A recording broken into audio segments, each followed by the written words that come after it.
Hi, I'm Jim Martin. Welcome to another segment of Down and Dirty. Today we are going to look at some wonderful roses that you can grow in your southern garden.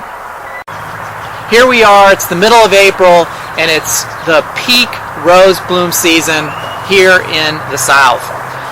Today we're standing in front of one of the most beautiful climbing roses that you could grow in your garden, called Cecile Brunner.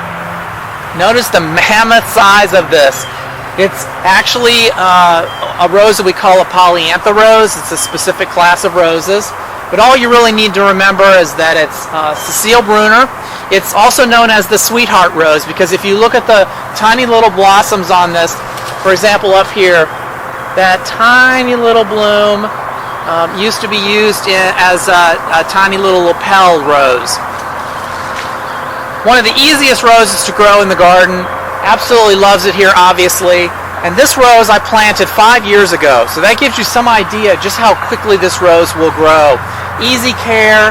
It's basically a one-time bloomer. It'll have some blooms throughout the season, but just here and there. I wish you could be here to smell this fragrance. Totally fantastic. For those who like a little bit of a yellow rose, this is an example of another climber called Rêve d'Or. Rêve d'Or. This rose is a type of noisette rose. It's a tea noisette, and it has a slight fragrance to it, but at the same time, not very heavy. You can see it is also in full bloom at this time of year. And one of the things I wanted to point out is, see what I've done? I've grown this rose up into the palm tree. And notice the palm tree, this jelly palm or bootia, has excellent support for the rose.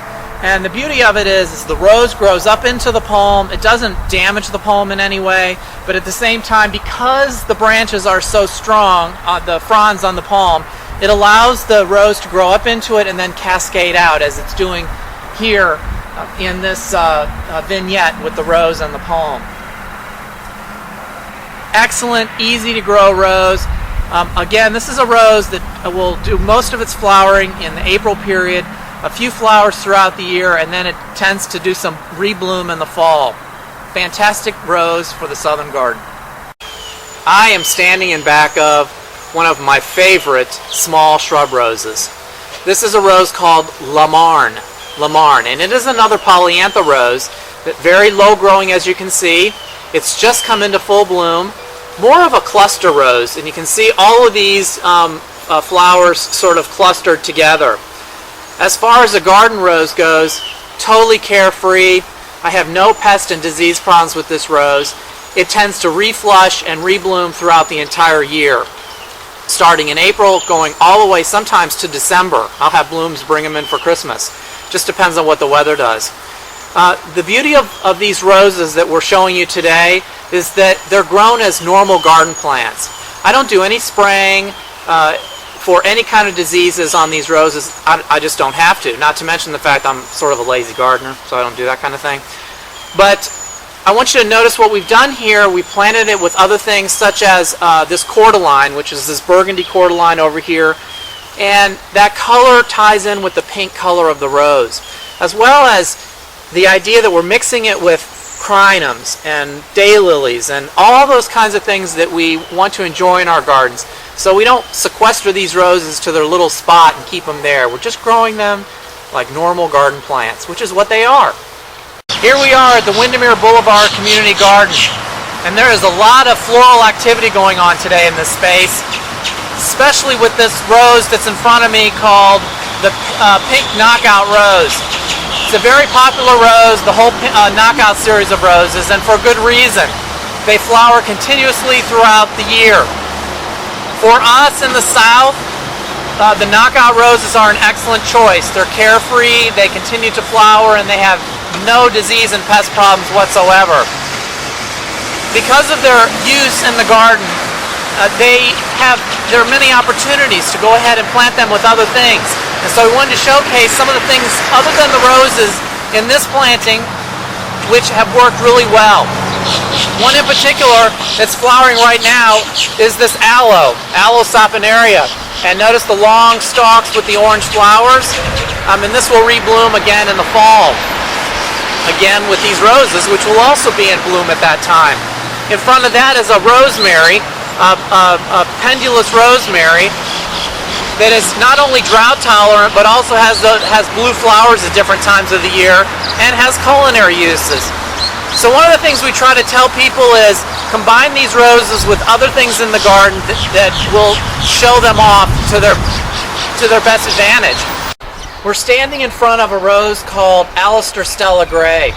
This is a type of noisette rose. The noisette roses are very fragrant. They also rebloom throughout the season. And here, this mid-April bloom is the biggest bloom for the year. One of the more interesting things about this rose and its growth habit, it's not really a climber per se. It doesn't grow 12 feet tall. It's also not a bush rose. It's somewhere in between.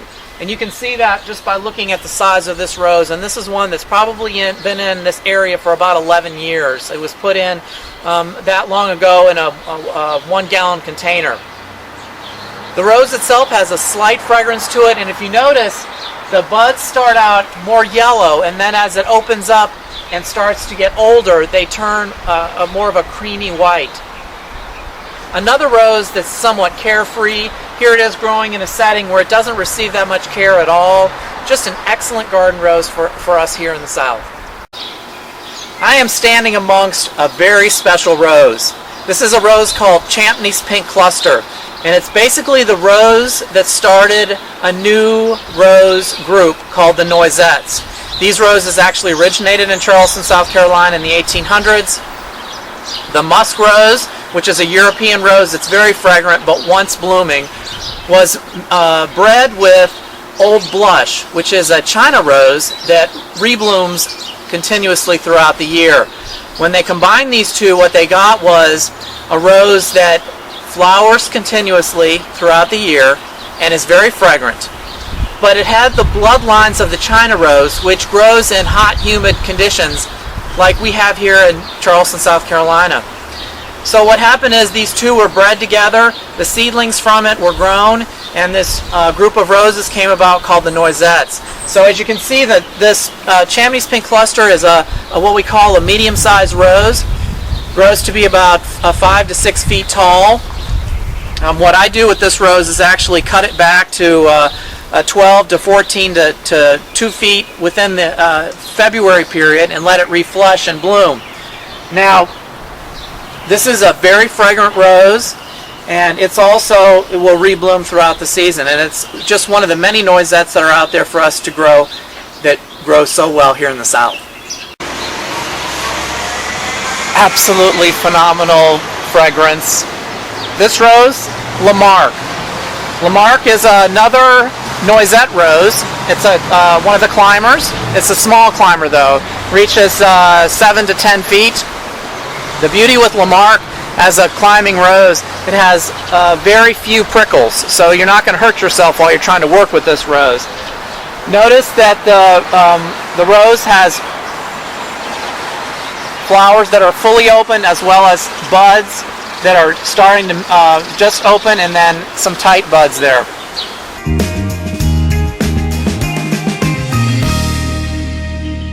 So we've seen a lot of fantastic roses that will grow in the garden today. One of the things that's pretty constant is the way we grow them. Roses like 5 to 6 hours of full sun to flower the best. As far as water requirements, they can be watered just like normal garden plants. Things like mulching the roses, adding organic matter and top dressing with things like compost during different times of the year is very helpful for helping them retain moisture. Even though the roses are in bloom right now, it's still possible to plant these. And in fact, you can plant roses in containers from February almost through the end of the year. It's all about keeping them watered and keeping your eye on them during the new growing period. Thanks for joining us for another segment of Down and Dirty. I'm Jim Martin with the Charleston Parks Conservancy, Park Angel number 11. Go online at charlestonparksconservancy.org and learn a little bit more about the roses you've seen today, how to care for them, and actually where to purchase them. We have some great online resources on mail order, especially some fantastic places where you can find these roses.